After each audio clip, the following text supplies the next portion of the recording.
Valence bond theory आज अपन पढ़ने जा रहे हैं, जिसको पाउलिंग ने दिया है। इसके कुछ पोस्टुलेट्स हैं, उसको अपन आज स्टडी कर रहे हैं। सबसे पहले देखते हैं, इसके अंदर कहा गया है कि जो लिगेंड है वो मेटल को इलेक्ट्रॉन डेंसिटी देता है, ठीक। और इन दोनों के बीच में एक बॉन्ड फॉर्मेशन होता है। लिगेंड के पास में एटलीस्ट एक लोन पेयर होना चाहिए, एटलीस्ट वन लोन पेयर होना चाहिए। Metal must have vacant orbital. Metal के पास में क्या होना चाहिए? खाली वैकेंट ऑर्बिटल होना चाहिए, ताकि वो लोन पेयर ले सके लिगेंड के द्वारा, ठीक। अब जो वैकेंट ऑर्बिटल है किसके? मेटल के, वो कंपेरेबल एनर्जी के होने चाहिए, ताकि वो आपस में इंटरमिक्स होकर रीडिस्ट्रीब्यूशन कर सके अपनी एनर्जी का, और उतनी संख्या में हाइब्रिडाइज्ड ऑर्बिटल बना सके, ठीक है। अब जितने नंबर ऑफ हाइब्रिडाइज्ड ऑर्बिटल होंगे उसके हिसाब से उसका शेप डिसाइड हो जाता है। sp3d2 एक s orbital, 3 p orbital, 2 d orbital मिलके sp3d2 6 ऑर्बिटल टोटल, या d2sp3 ऑक्टाइडल शेप बनाते हैं, sp3 टेट्राइडल, dsp2 स्क्वायर प्लेनर, ठीक है। ध्यान रहे, जब d इस तरफ लिखा जाता है तो मतलब आउटर ऑर्बिटल काम में ले रहे हैं, और इधर d लिखा जा रहा है, इसका मतलब n-1 d ऑर्बिटल काम में लिया जा रहा है, ठीक। इसी तरह से यहाँ पे भी n-1 d ऑर्बिटल काम में लिया जा रहा है। और पांचवा क्या है स्टेप इसके अंदर? मैग्नेटिक मोमेंट निकाला जा सकता है, क्योंकि जो मेटल होंगे उसके अंदर अगर अनपेयर्ड इलेक्ट्रॉन होते हैं तो मैग्नेटिक प्रॉपर्टी शो करते हैं, जिसको अपन म्यू से शो करते हैं मैग्नेटिक मोमेंट को। और इस फॉर्मूले से निकाल सकते हैं n+2 यूनिट है बोर मैग्नेट्रॉन। यहाँ n क्या है? Number of unpaired electron. अब पॉल वीबीटी अपन को समझने से पहले थोड़ा एक सीरीज़ होती है जिसको स्पेक्ट्रोकेमिकल सीरीज़ होती है, हालांकि वो सीएफटी में काम लेते हैं, लेकिन यहाँ समझ लेते हैं कि स्ट्रॉन्ग लिगेंड और वीक लिगेंड की प्रायोरिटी के हिसाब से अपन समझ पाएंगे कि किस तरह से क्वेश्चंस को अप्लाई करना होगा। सबसे पहले वो सीरीज़ देखते हैं। देखिए यहाँ पे मैंने एक सीरीज़ दिखा रखी है, जिसके अंदर ये कार्बोनाइल साइनाइड pH- CH3 और PR3, ये सारे क्या है? स्ट्रॉन्ग लिगेंड है, NO2। और ये वीक लिगेंड क्या है? हेलोजन्स, ठीक है। हेलोजन्स, OH, ऑक्सो, ये सारे क्या है? वीक लिगेंड्स है। अब आपको क्या है कि क्विकली वैलेंस इलेक्ट्रॉन निकालने होंगे मेटल के, इसलिए अपन को डी ब्लॉक याद होना चाहिए। आपको डी ब्लॉक बता दें, इस तरह से याद करना है। ये 3D सीरीज़ है, साइंस टीचर वीडी का करमन फे को नी कॉपर जिंक। 4D सीरीज, यारी जरा निभा मौत तक रहूं, राह पड़े आग में कूद जा। 5D सीरीज, ला हफ्ता वरना रे, उधर इधर पिटाई और होगी, ठीक। अब देखिए बैलेंस इलेक्ट्रॉन कितने हैं? 3, 4, 5, 6, 7, 8, 9, 10, 11, 12। अब आपको सीरीज़ के साथ साथ में ग्रुप में भी याद होना चाहिए। उसकी ट्रिक क्या है? सीला थी जरूर हाफ माइंड वेन बा टकला कर्मोवे मन थकेरे फी रू ऑस कोहिरा, नी पड़े पिटाई होगी, कौन आगे आयो, कौन आगे आयो, जंग कदे होगी, ठीक। ये आपका हो गया। अब जैसे मान लो कोई कॉम्प्लेक्स दिया हो जिसके अंदर पैलेडियम लिखा हो, तो आपको तुरंत पता चल जाना चाहिए वैलेंस इलेक्ट्रॉन उसके अंदर कितने हैं? 10। अब उसकी अगर ऑक्सीडेशन स्टेट हो +2, तो वैलेंस इलेक्ट्रॉन रिमेनिंग कितने बचे पैलेडियम के +2 ऑक्सीडेशन स्टेट के अंदर? 8। सो 8 इलेक्ट्रॉन को अपन डी ऑर्बिटल के अंदर लिखेंगे। इस तरह से आपका टाइम कम खर्च होगा। अब देखिए एक केस आता है, सेंट्रल एटम के अंदर जो सेंट्रल एटम है कौन सी सीरीज से बिलोंग कर रहा है? अगर सेंट्रल एटम 4D सीरीज से बिलोंग करता है तो इलेक्ट्रॉनिक कॉन्फ़िगरेशन हमेशा चेंज होगा, चाहे लिगेंड आपका वीक हो चाहे स्ट्रॉन्ग हो, ठीक। इस तरह का जो लिगेंड्स का चेंज कर रहे हैं उसको अपन low spin, inner spin inner sphere कहते हैं क्योंकि इसके अंदर n-1d ऑर्बिटल यूज़ होगा, ठीक है। और सेंट्रल एटम अगर 3D सीरीज का है तो स्ट्रॉन्ग लिगेंड होगा तो अपन इलेक्ट्रॉनिक कॉन्फ़िगरेशन चेंज करेंगे, वीक लिगेंड होगा इलेक्ट्रॉनिक कॉन्फ़िगरेशन चेंज नहीं करेंगे। ऐसा जो नॉर्मली अपन भरते हैं वो ही इलेक्ट्रॉनिक कॉन्फ़िगरेशन भरेंगे। इस तरह के जो कॉम्प्लेक्स बनेंगे उसको अपन हाई स्पिन कॉम्प्लेक्स कहेंगे, एंटी ऑर्बिटल यूज़ होंगे या आउटर ऑर्बिटल कॉम्प्लेक्स कहते हैं।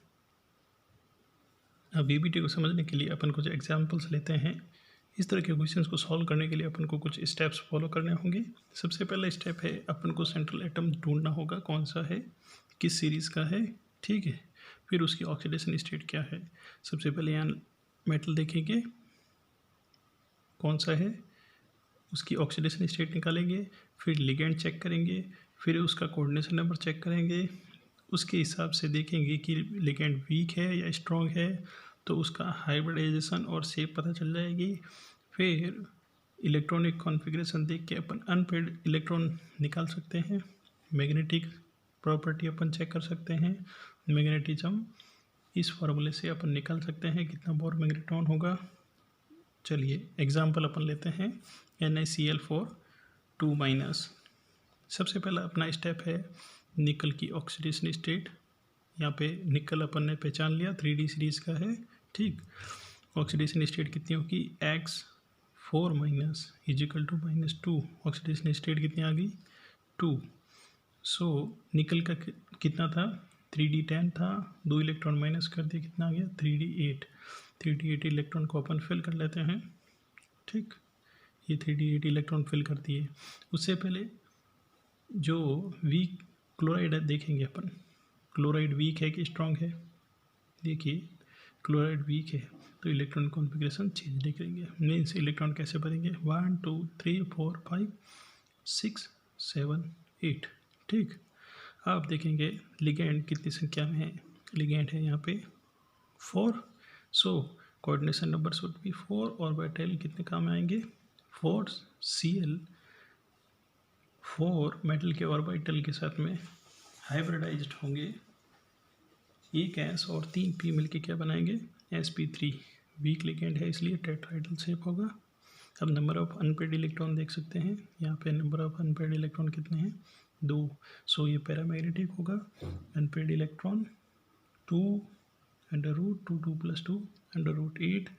आंसर क्या आ गया, 2.82 बोर मैग्नेट्रॉन। अब दूसरा केस लेते हैं जिसके अंदर स्ट्रॉन्ग कैसा है, स्ट्रॉन्ग लिगेंड है। वही पहला स्टेप, सबसे पहले क्या चेक करेंगे अपन, मेटल कौन सी सीरीज़ का है, 3D सीरीज़ का मेटल है निकल।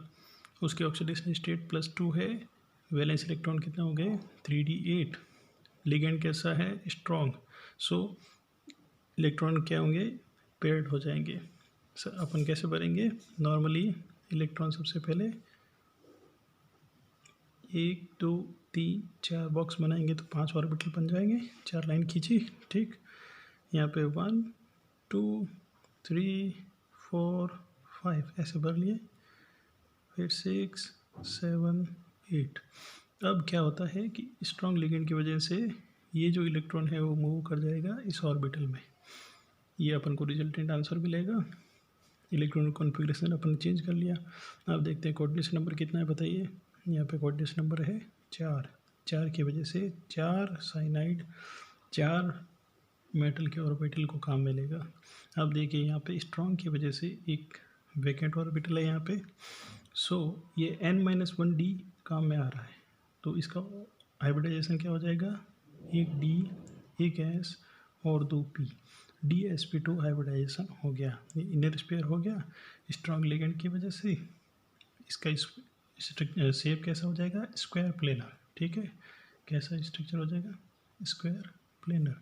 अब इसके अंदर अनपेयर्ड इलेक्ट्रॉन कितने हैं, एक भी नहीं है। आपको सारे 2 इलेक्ट्रॉन दिख रहे हैं, पेयर्ड इलेक्ट्रॉन दिख रहे हैं। सो ये कैसा है, डायमैग्नेटिक, ठीक। अब लेते हैं अपन एग्जांपल ऑक्टाहेड्रल का।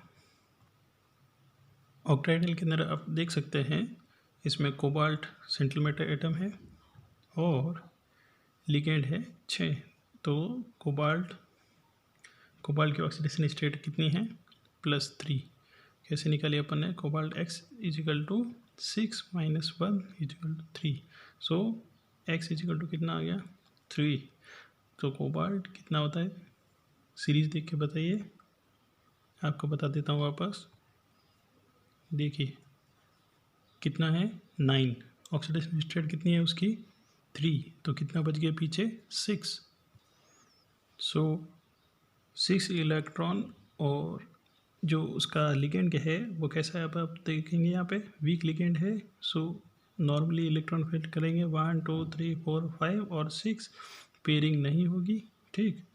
और इनका कोऑर्डिनेशन नंबर कितना है 6, लिगेंड कितना है 6, तो 6 फ्लोराइड हर एक ऑर्बिटल में 2 इलेक्ट्रॉन देंगे, एक S 3 P और 2 D काम में आएंगे।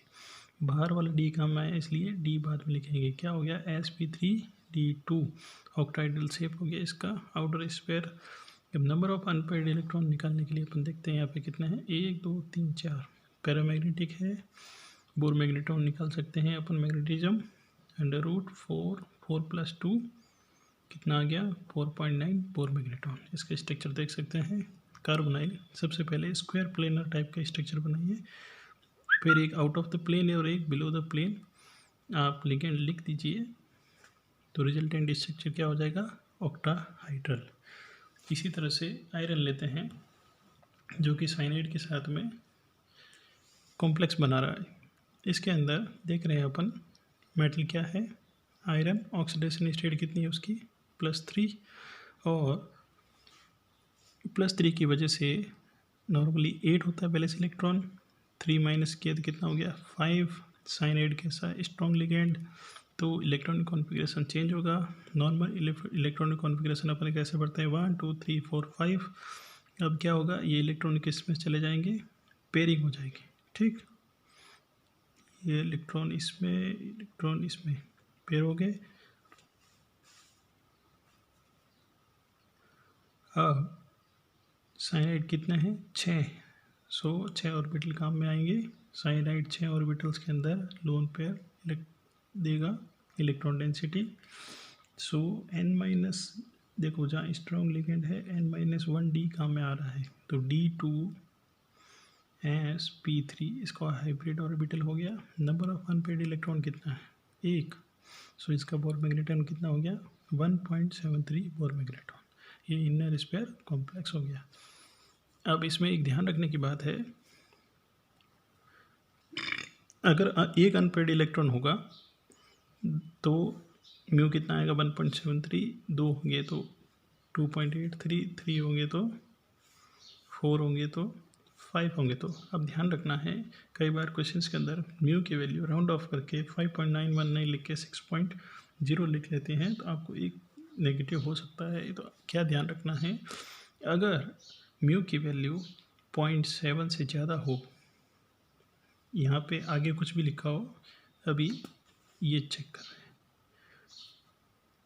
पॉइंट के बाद में जितनी संख्या है उसके अंदर 7 से ज़्यादा होनी चाहिए, तो जो आगे वाली संख्या है वही अनपेयर्ड इलेक्ट्रॉन होगी। कई बार क्वेश्चंस में दिया जाता है कि म्यू बोर्ड मैग्नेटिक मोमेंट उसका इतना है, तो बताइए उसके अंदर अनपेयर्ड इलेक्ट्रॉन कितने हैं, या अनपेयर्ड इलेक्ट्रॉन निकाल के आपका कॉम्प्लेक्स पूछ लेगा कि वो कॉम्प्लेक्स कौन सा है, ठीक है। सो अनपेयर्ड इलेक्ट्रॉन अगर 0.7 से ज़्यादा वैल्यू है तो वो ही होंगे, जो नंबर आगे लिखा रखे उतने अनपेयर्ड इलेक्ट्रॉन हो गए। और अगर 0.7 से कम दे रखा है तो आपको -1 करना पड़ेगा, ठीक, तब करेक्ट आंसर आएगा।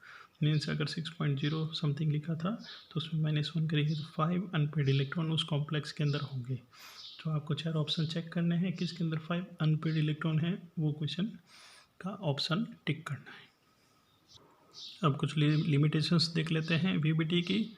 नेचर ऑफ लिगेंड ये नहीं पता कर पाया था कि स्ट्रॉन्ग और वीक लिगेंड क्यों बिहेव कर रहे हैं।